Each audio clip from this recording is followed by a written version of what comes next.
about now, Jay. C-Dub on the beat. Back against the wall, CL20's knocking rated. IGI's tripping, validated, shoot ready. Brown incarceration, got my people living daily. Gang wars back to back. Hey, yo, what's good with everybody, man? I hope everybody's having a productive day, feeling blessed. And like I always say, it's one life, one chance. We only got one chance to do this right. Let's get it done. So with that being said, let's get into an interesting topic that one of my subscribers provided. He provided like not only a question, but more like input and wanted to see what I would say about it. So I was like, you know what? I'll do a video about it and let's see what the audience has to say. Let's see what my audience members' perspectives will be. It's a very interesting question. Let's get into it. With that being said, hit that subscribe button, hit that like, always leave a comment. Let me know what you guys think in the comment section. Check the links in the description for my Apple and Spotify music. Go ahead and run my streams up, and you can check out my playlist section on my YouTube channel and check out my music right there. Thank you guys for you guys' time, but most importantly, thank you guys for you guys' support. Now, I did a video, right, and I was sharing my perspective when it comes to the end of hostilities. Me and Paradigm Media's News Boxer, we talked about the end of hostilities and the state and Fed faction going at it, their disagreements. Obviously, it was a big point that, you know, the Feds, based on the Carnales and the Feds and the Norteños and the Feds are at war with the MN, that the state shouldn't be having a peace treaty with the MN and the Southsiders right there. Big controversy, right? But then I shared my perspective on it. And I said, you know what, the leadership in California, I think they did the right thing. You know, they've been decades slammed down in the shoes. Now they're out there to oversee everything, conduct their business the way they're supposed to, have access to Northerners and Norteños, whatever the program looks like now, to better educate and provide proper guidance to the people. But like I said, everybody has different perspectives. Everybody looks at it from different angles. So one of my subscribers hits me with this, right? I want to hear you guys' opinion on it. All y'all that's watching. He said, although there is an end of hostilities in prison between the North and South, La M is still setting up shop in NorCal and claiming areas for their own. If an MN member is claiming in a certain area that an NF member also claims, the MN member will have the NF member. MN members are known to take out their own brothers for territory and money. So why wouldn't they take an NF member out of their territory? I get that they want to, quote unquote, share some things with each other, but it's only a matter of time before another conflict arises that will cause war one day again. If that does happen, what will happen with these groups? Will some break away? You know what? You got a point. You got a good point. Just based on the fact that, you know, I've seen people in the comment sections, whether they're trying to be sarcastic or make a point, or they're actually being genuine with their honesty, that they're like, yeah, you don't see no Northerners coming down south setting up shop. I've seen Norteños in Mexico. I've seen that set up, and I've seen videos of them in groups, big crowds taking over streets, got a car club out there, tagged up a big old huelga bird on a wall out there to represent that, you know, Norteños are in Mexico and they're connected. They're signing up and they're actually doing things for certain people to benefit their people over here on the other side of the border. Seeing it firsthand myself. But I had a subscriber that provided me some information a long time ago, and I remember reading it off to you guys, that there have been Mexican Mafia members in Northern California setting up shop. There have been Mexican Mafia members who told their barrios from down south to go set up shop up north, influence the Sureños from up north. So why do you think there's a lot of Sureño neighborhoods up north and they're popping up big? Every area up north got a couple of barrios that are Sureños. Mind you, no Norteños have ever set base or established themselves down south. Now, one of my subscribers that just recently paroled said there was a filter that went out to the streets of Southern California stipulating this, that if any Sureño down here, any Southside neighborhood down here sees a Norteño, they are to be left alone. Don't bang on them, treat them with respect, so on and so forth. That's it, though. They didn't say nothing about, hey, bro, in the event, if a Norteño tries to set up shop down here, we'll just take them out. All they said was, hey, if any of them come from up north, down south to visit, come through, slide through. If you see something posted, to leave them alone. It's a ceasefire. So when my subscriber told me that, I was like, oh, that's pretty cool. That's, you know, it kind of makes things easier for the people up north to go enjoy life and enjoy the streets of LA, you know, enjoy down south, all the tourist attractions. And he was like, nah, Charlie, bro, you really think the whole streets are going to abide by that? He goes, we don't even abide by the body of warfare and the ceasefire amongst our own neighborhoods. We still set tripping to this day. And they just recently put out another filter and they had a bunch of meetings down there saying, hey, bro, body of warfare, there will be no tolerance for Sureños killing Sureños. Blue on blue, should they say. And he's like, people ain't acknowledging that. There's a lot of people that are conforming to it. But if you get busted and you have those charges, bro, you're gonna get a cleanup. You're gonna have to answer for that. But people don't even care, bro. You can't control everybody's mentality like that. Here you go. So what makes you think that we're gonna allow Norteños to come down here and set up shop? It's not gonna happen. We might not disrespect them, but setting up shop's not gonna happen. So I'm hearing my subscriber out and I'm like, okay, I appreciate the information. I appreciate, the updates and all that. At the same time, a Norteño's asking me this question. Like, bro, what's going to happen if they decide to fight over the territories up north? What's going to happen if this filter gets implemented, which it already has, in the streets of Salinas? Mind you, in the streets of Salinas, I talked to a homeboy that works the regiment out there, and he pretty much said, we pretty much work with the paisas. There's a lot of rooster fights that the homeboys do, and they're always connected to the paisas. So the homeboys and the street regiment in Salinas got connected with the paisas. And we're actually hooking up the Sureños out here. We're not even supposed to be beefing like that no more. And the county jail, it's coming into effect that the homies are putting out filters. Like, if you ever see a Sureño out there in the county jail, don't take off on them, don't take flight, nothing, don't disrespect them, let them be. So the end of hostilities might be taking effect into the streets.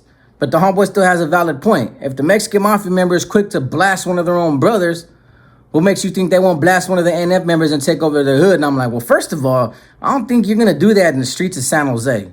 I don't know if you're going to do that in Salinas. There's big cities in Northern California that homeboys ain't going to have no tolerance. Even if it ain't on behalf of the big homies, they're going to just look at it like, bro, you ain't going to take over my area, period. You ain't going to take nothing from me. Homeboys take their money serious up north. But on the same token, like I said, in San Francisco, you got Mission District, then you got the lower district. Sureños are right next door to the Norteños, and they're beefing over territory all day. Streets like Stockton and Sacramento, it's too much red on red that they don't really care about politics and paying taxes or even allowing a street regiment to come into effect and try to push agendas like, hey, bro, if you ever see a Southerner, leave them alone. Homeboys from Stockton and Sacramento don't play that. They don't really care about nothing else other than their neighborhoods. They gangbang right now, tough. So I had an engaging conversation with the individual, and he follows it up with this. He says, man, they all want a peace treaty out here, but it doesn't make sense. They formed the North to protect us in prison, but what about on the streets? They're doing the same thing, taking our blocks, taking our neighborhoods, our revenue. They're still taking from us Northerners, so why even have a peace treaty to begin with? So there's going to be a lot of people with that mentality who are going to be under the impression like, man, the Mexican Mafia shook hands with the NF. It's already in the works, man. They're talking about it on the main lines. You're going to start seeing Norteños and Sureños doing pegadas together. Sureños and Paisas and Norteños doing pegadas together. Norteños and Paisas doing pegadas together. It was on the table before my subscriber paroled to the streets. That was already a talk. That was already in discussion. That was next. First, it was, conforming and sharing tables, sharing the same side, working out together. Then we started selling up together. Now it's this. And it's going to continue to actually go that route when it comes to unifying raza. But you got the ones on the streets who are like, oh, so we're supposed to just let them walk through the Northern California, which they're going to do.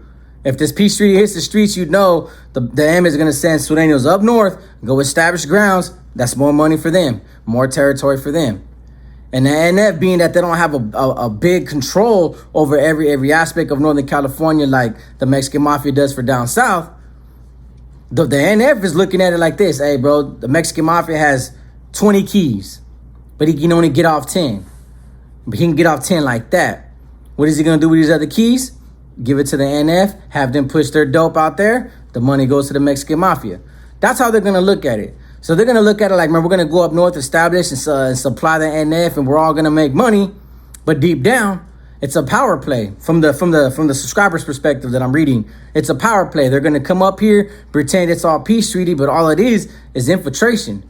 They're just going to plant their flag right there where it's at, and then they're going to take it over. And if the peace treaty ever goes haywire and it comes to an end, then now you got all these established barrios that are ran by Mexican Mafia members in the streets of Northern California. What happens to the Northerners? How are these big homies supposed to protect us when they're too busy protecting their own self-interest, their own money, their own power? They're not even worried about the possibilities of what could take place if an infiltration happens by the Mexican Mafia to establish itself in the streets of Northern California. And to be honest with you, that was a hard argument. And this young kid, bro, he's a young Norteño, is validating all these points to me. And I was like, you know what? I'll do a video about it and I'll share it with my audience. And let's see what my audience has to say. I go because I got a lot of support from down south, but I also got a lot of support from up north. And I just got people in general who watch me what I say and, you know what I mean, and just criticize me for whatever reason or whatever I say. But still, I go, I'm going to make a video about it because my audience is more intelligent than I am. So let them give you some of the answers. Let them give you some of the perspectives. I can't change your perspective. I can't sit here and validate everything that these Mexican mafia is doing is for the benefit of a peace treaty and going after SNYs. You know, everybody's always trying to be 2 steps ahead of the game on this chess game, but it looks, and from a general sense, it looks like, hey, bro, we shook hands, we're carnales, we're peace treaty, no more warfare, so on and so forth. Let's let that be. Let's all make this money. There's plenty of territory to make money off of. But the homie had a point. Sureño's been up north for a long time already. In 209, in the 559, 408, in Frisco, all the way to Vallejo. They said Sureños took over Vallejo like crazy, and Richmond. It's all Sureño territory. And that's way up north, way up there. So I kind of wanted to tell my subscriber, like, what's the difference now from back then? They've already been up north, and the homies didn't want to run them out. For whatever reason, the Northerners didn't run them out, whether they were set tripping on each other, worried about just making money, not paying attention to what was going on in prison, smoking dope. Doesn't matter. The Sureños been up there for quite some time. This peace treaty is only going to help them solidify their position up north, and they're going to stay there. And they're going to make money for the big homies, and you guys might work together, and everybody gets rich. And if it goes to war, then guess what? They're in your backyard. That shouldn't be an argument that's brought to me. That should be an argument brought to the NF members that are out there, all these sleeper carnals that are trying to remain low key so they can last as long as possible on the streets and run them. They should be taking control. They should be taking responsibility and securing their grounds, securing their streets, securing their gente up north from getting blitzed. These are the arguments that should be brought to the NF's attention that are behind the walls. Like, look, but we don't know what you're doing. I don't know if it's because you're a dying breed. I don't know if it's because you lost a lot of control and a lot of power because of the state and Fed feud. But still, you guys are so busy about securing your guys' power and the NF and the organization and the organization's agenda that you guys forgot about the rest of the people on the streets that could be targeted and be vulnerable to attack. So I thought I'd leave that video up to you guys, and you guys can speculate. He's a subscriber of mine, and I talk to him on a daily basis. He's a good homie. So maybe this video might shed light to a lot of other people and shed light to him and maybe help him with his decision or with his perspective on what to do or what should be done or what's next. Because in reality, whatever's going to happen is going to happen. It's out of my control. The only best thing I could do is give people the advice and my perspective in hopes that it helps them with the answers that they're looking for.